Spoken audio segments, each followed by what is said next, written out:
जय हो जय हो।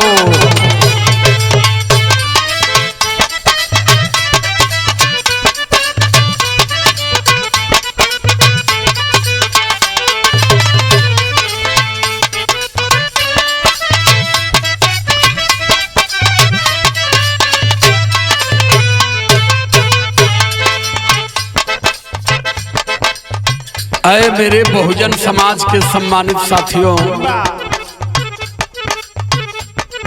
एक गीत आपके बीच में जा रही है। यहाँ लड़ाई चलत है कि भगवान कौन है। भगवान को तलाशने में कुंभ में जाके हजारों मर रहे हैं। हगनहटिया में नहाए नहाए भगवान के तलाशत में,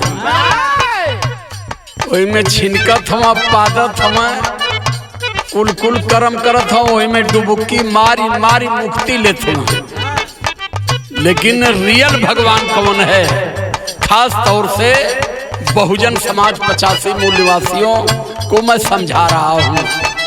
और ये नहीं समझ पाए तो अब कुछ समझ नहीं पाओगे। आई गीत है संतौआ का है बाबू।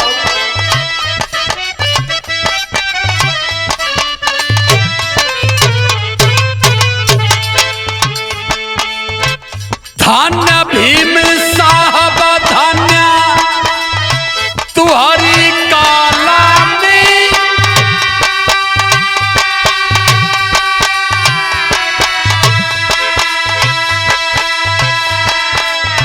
धन्य भीम साहब धन्य तुहरी कलामिया, भारत के दिहल संविधान हो। तुहरी भारत के दिहल,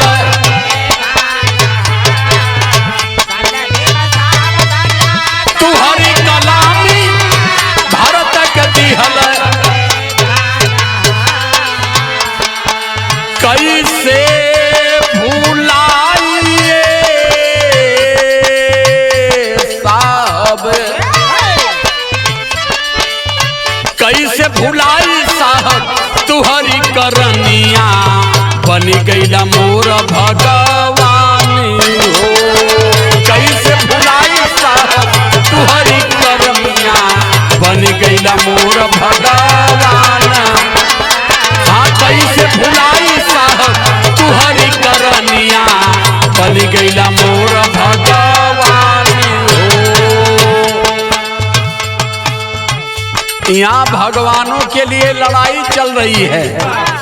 33 कोटि देवी देवताओं अपनी पहचान छोड़ छोड़ भाग रहे हैं। लेकिन धन्य हो मेरे प्रभु बाबा साहब अम्बेडकर, ऐसा कॉन्स्टिट्यूशन आपने दिया कि जो भगवान भरोसे जीने वाले हैं, आपके संविधान से इनको भी सिक्योरिटी लगी है। आज जितने संत हैं कुंभ में, वो सारे संत कह रहे हैं क्यों नहीं यहाँ मिलिट्री लगा दी गई। भगवान की हैसियत जान लो, यही है भगवान की हैसियत। बाबा साहब अम्बेडकर की जो विचारधारा थी समाज के प्रति आपके बीच में है। हम ये कर रहे हैं, कुंभ में लाखों संत हैं, लाखों साधु हैं, अमावस्या है, 144 साल के बाद कुंभ लगा है। वहाँ 33 कोटि देवी देवता उतरे हैं। लेकिन जब आग लगती है तो दमकल बुझाता है। जब इनको प्रवचन पेलना होता है तो माइक में बोलते हैं। क्यों है ऐसा भाई? भगवान तुम्हारी आवाज को इतनी शिथिल क्यों बनाए हैं? तो है मेरे भारत के बहुजन समाज के लोगों, इस भाषा को समझो, इस पाखंड और अंधविश्वास से बाहर निकलो। लाइन कर रही है,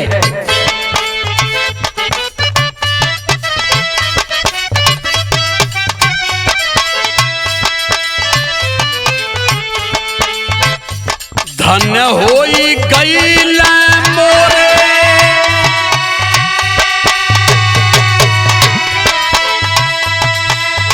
धन्य होई गईल मोरे बहुजन का लोगवा, लेकिन न कैला पहचान हो।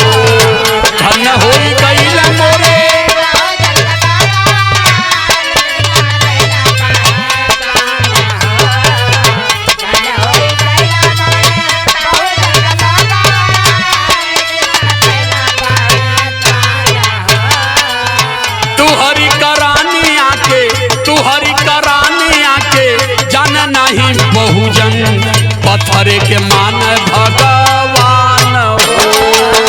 तू हरि करानी आके जाने नहीं बहुजन पत्थर के मान भगवान। तू हरि करानी आके जाने नहीं बहुजन पत्थर के मान भगवान।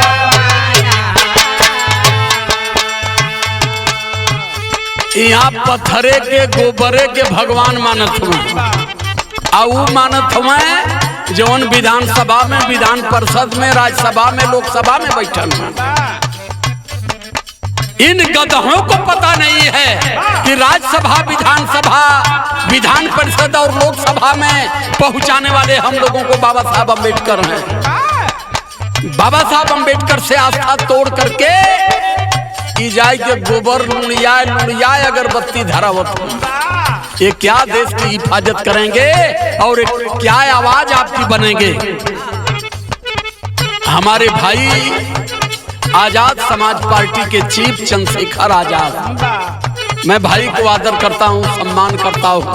यहाँ पॉलिटिकल मामला नहीं है, लेकिन बाबा साहब अम्बेडकर, मानवर कांशीराम साहब की विचारधारा को जितनी शिद्दत से, जितनी ईमानदारी से हमारा भाई सदन तक पहुंचाने के लिए प्रयासरत हैं, जितना भी आदर और सम्मान किया जा कम है। फिर लाइन हमारी तीसरी कह रही है,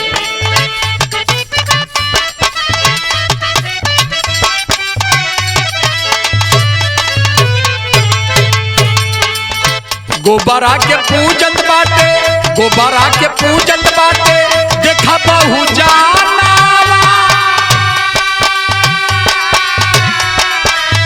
मनवा में करे लागू मान हो। गोबरा के पूजत बाटे, देखा बहु जाना मनवा में करे लागू।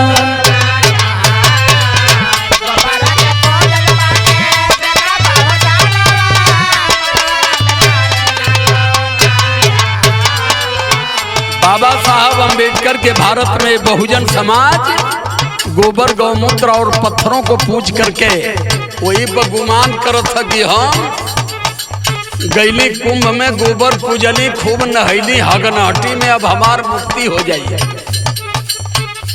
लेकिन उस महामानव को ये समाज नहीं जान पाया जिन्होंने सम्मान दिया, शिक्षा दिया, वस्त्र दिया, अधिकार दिया, MP MLA बना करके सदन में पहुंचा दिया, IAS PCS और डॉक्टर इंजीनियर बना दिया।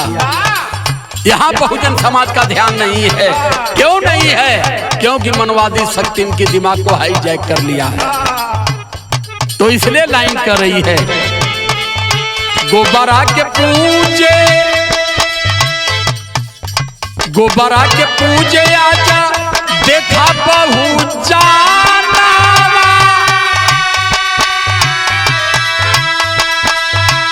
मनवा में करेला गुमान हो। मनवादी चालिया समझ नहीं पवल, मनवादी चालिया समझ नहीं पवल, राम जी के मान भगवान हो। मनवादी चालिया समझ नहीं, राम जी के मान भगवान, मनवादी चालिया समझ नहीं।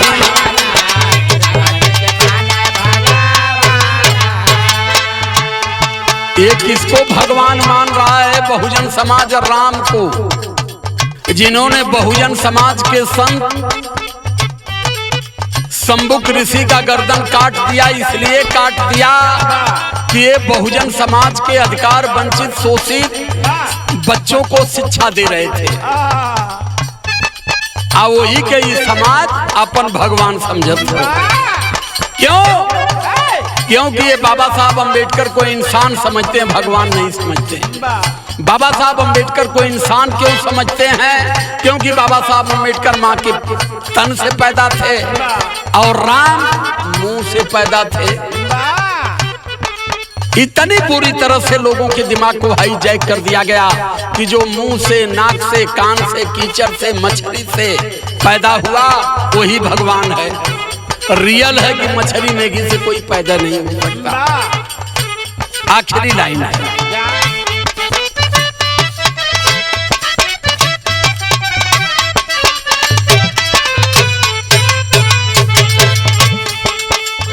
कहते हैं हमारे मास्टर राम पलट जी, यह बहुजन समाज के लोगों, जानो फिर मानो। क्या कहते हैं? राम पलट का है बहुजन खोला तू नाया,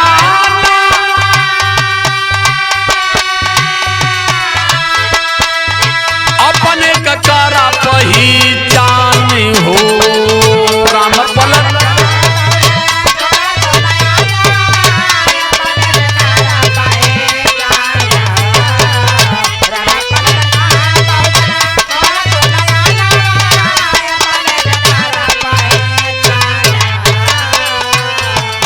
अरे राजकुमार जी का भैया, राजकुमार जी का भैया यह बात कहनावा, कहिया ले कर बागू मान हो। राजकुमार जी का भैया यह बात कहनावा, कहिया ले करबा पही। राजकुमार कहिया ले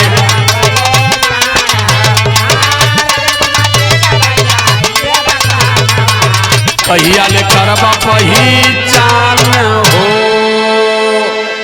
सादर जय भीम, नमो बुद्धाय, जय संविधान, जय भारत, जय जोहार।